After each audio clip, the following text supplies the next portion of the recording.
नूर फातिमा, मैं जा रही हूँ।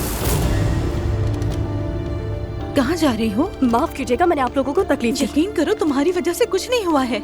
और ऊपर से उससे माफी मांग रही। या अल्लाह, मुझे सब्र दे।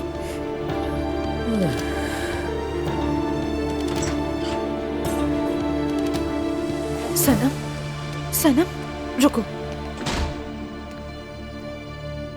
प्लीज। तुम अम्मी की बातों का बुरा ना मनाना।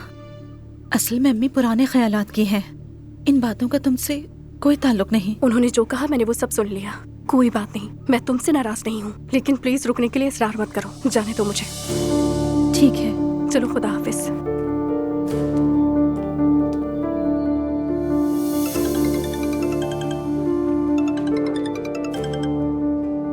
हेलो रोहान, सनम, सब ठीक है? क्या हुआ?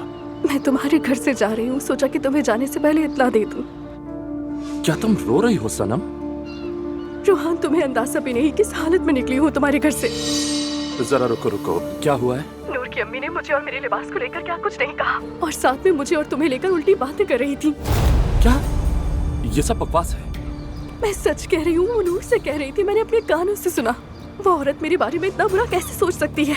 मुझे बहुत बुरा लगा है, बहुत हर्ट हुई हूँ मैं।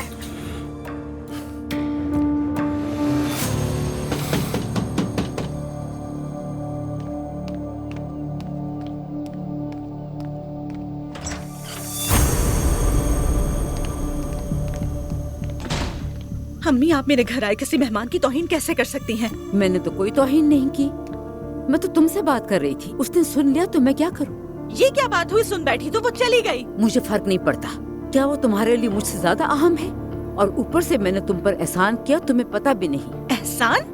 मैंने कहा था आपसे एहसान करें। अब मैं रोहान को क्या जवाब दूंगी? वही कहो उससे जो कहना चाहिए, समझ गई तुम? यही कि रोहान की लड़की हमारे घर पे क्या कर रही है और क्यों रुकने के लिए आई है यहाँ। तुम्हें अपने शौहर से सबसे पहले यही कहना चाहिए था। खैर, अभी कह देना। बस करें। अल्लाह का वास्ता है हमारी जिंदगी से दूर रहे अम्मी। चली जाए आप यहाँ से। ठीक है बेटी, मैं चली जाती हूँ। लगता है मैंने तुम्हें तकलीफ दी। देखना तुम एक दिन बहुत पछताओगी। फिर तुम्हें अपनी माँ की ये बातें अच्छी तरह से याद आएंगी। जा रही हूँ मैं।